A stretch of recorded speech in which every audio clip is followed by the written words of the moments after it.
Hi all. The match between Michael Adams and Viktor Laznicka has gone all the way. It went all the way into the Armageddon. So incredibly, this is like the 9th game, the 9th hour. So in case you're wondering, I investigated the time limits. For the classical games, the time control was 90 minutes for the first 40 moves, followed by 30 minutes for the rest of the game, with an additional 30 seconds per move from move 1.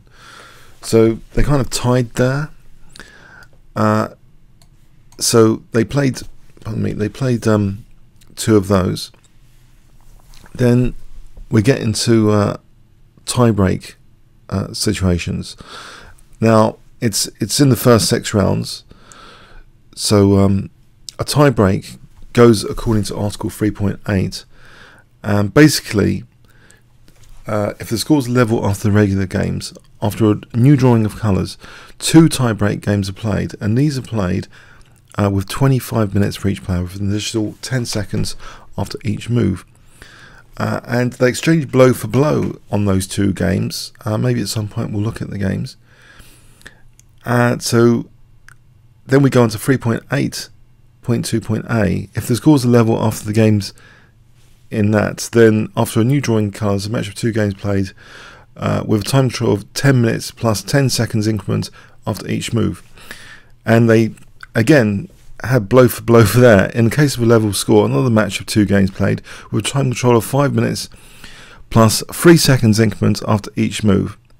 And funny enough, they tied there, so we were ended up with this sudden death game, and it's an interesting thing. So the sudden death game, which we're going to go over, basically the player who wins the drawing of lots may choose the colour. The player of the white pieces shall receive 5 minutes. The opponent with black will have 4 minutes. Whereupon after the 60th move, both players shall receive an increment of 3 seconds for each move from move 61. In case of a draw, the player of the black pieces is declared the winner. So we're in the Armageddon game here. This is like the 9th game between them. So they must have been completely shattered at the time of this game. So Adams playing white gets 5 minutes. Viktor Laznicka 4. E4 from Adams. And we get actually the center counter, Scandinavian defense. Knight c3, Queen a5, d4, Knight f6, Knight f3, and black puts the bishop outside of the pawn chain here, bishop f5. It's quite a solid position potentially, especially if black gets in these moves. Generally it's quite solid. Bishop d2, this is a popular move. Also bishop c4 is popular. e6, bishop c4, transposing anyway. Now in live book, c6 is actually quite a common move, just to give the queen an escape back. We see here actually black playing bishop b4. That's okay as well. Yeah, I mean it's been played 55 times compared to over 1,000 actually. So when I say it's okay, it's a little bit on the rare side actually. But anyway, knight a5. Another idea was a3 there. Sorry, knight e5, knight bd7. White took on d7. And that you might think isn't that a waste of tempo? Well, the knight's dragged back from f6 though, and now white plays a3. He's getting that dark square bishop. I think it starts to be too dangerous to move this bishop back because there's knight d5. Discovered attack on the queen. Without the c6, the queen's not. The queen's more victimizable. So bishop takes c3, bishop takes, and the queen goes to b6.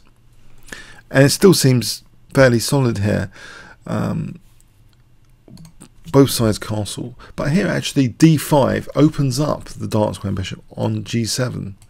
So although it might seem fairly solid, does black have the worst of it here after the opening? I would say so after this d5. It seems a very, very logical move.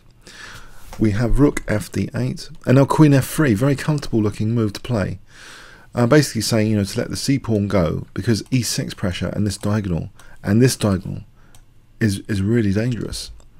So I think it's far too dangerous to take on c2 here.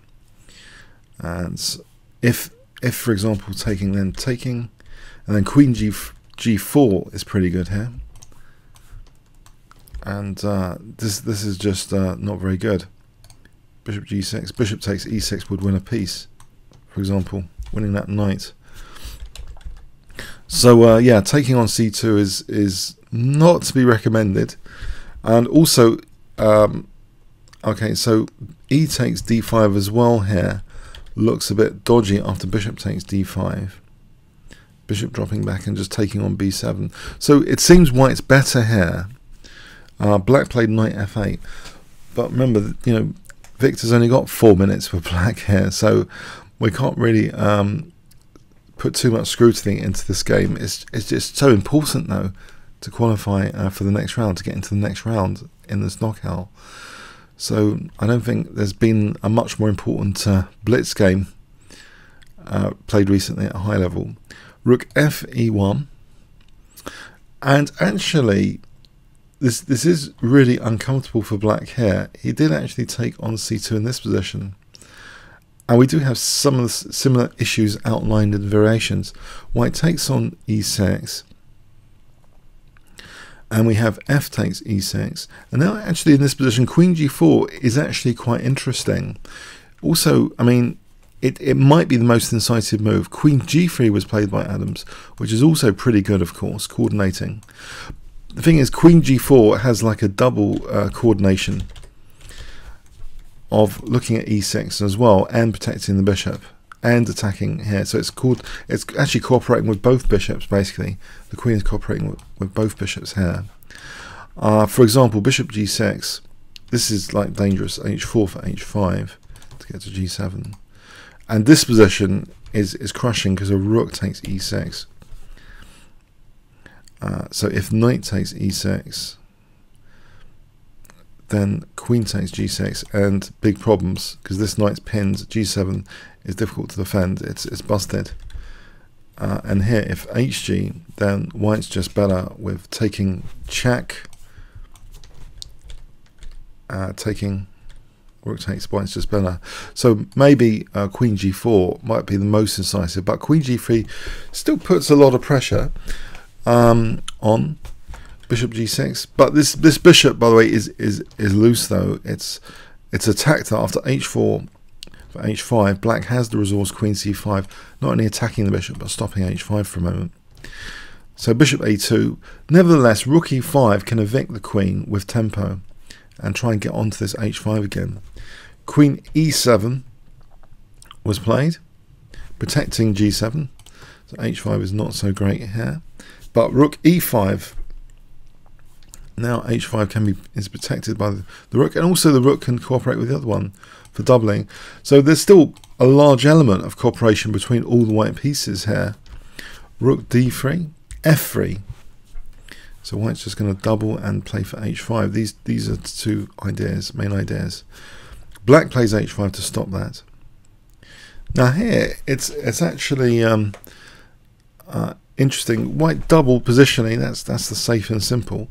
Tactically also, it seems as though rook takes e6 might have been pretty good. This position with the threat of bishop takes e6, this is like black's kind of overloaded here quite significantly, and also it's like hitting the rook, hitting the knight, bishop takes and queen g7. I think this is like hopeless for black.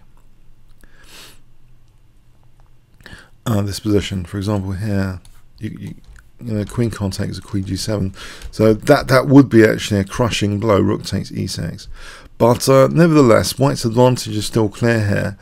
All three pieces are on e6, queen f7, and now white plays rook takes e6 anyway. You know, nothing's really changed fundamentally. White is still majorly in the driving seat, and this is really a crushing position. Rook e7 and taking on g7. So black knocks out this attacking piece.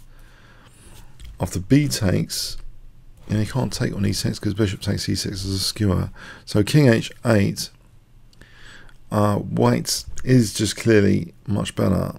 Plays actually his rook back. Queen f6. As though black might be interested in taking on c3. Now we have rook e5. And after c6, on move 27, queen g5. Black really has had enough of this position. It's pretty hopeless here. White's going to invade on the 7th. He's material up. He's like, yeah, the exchange up. And it's equal on pawns, but the infiltration to the 7th is going to be decisive. It's not a pleasant position to play on from.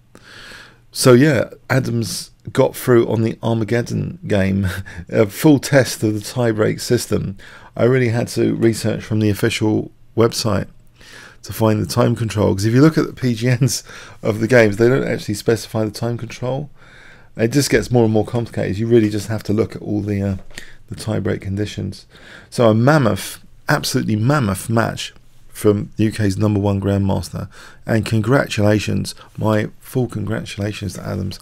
Must have been a fun but stressful day, but with a reward there to win this crucial game, Armageddon game, sudden death game. Maybe the element of luck there on the who decided the colour. There was definitely a bit of luck there on who gets white, because I think it might be preferable to have the extra minute in some respects. Although if it's a draw eventually, then black actually gets the win, basically, in effect, this tiebreak. So yeah, a few swings and roundabouts, but I think I might prefer white with the extra minutes, 5-4. But yeah, well, what a match. It went all the way. I think it's the only one that went all the way to the sudden death. This was the sudden death game. Okay, comments or questions on YouTube? Thanks very much.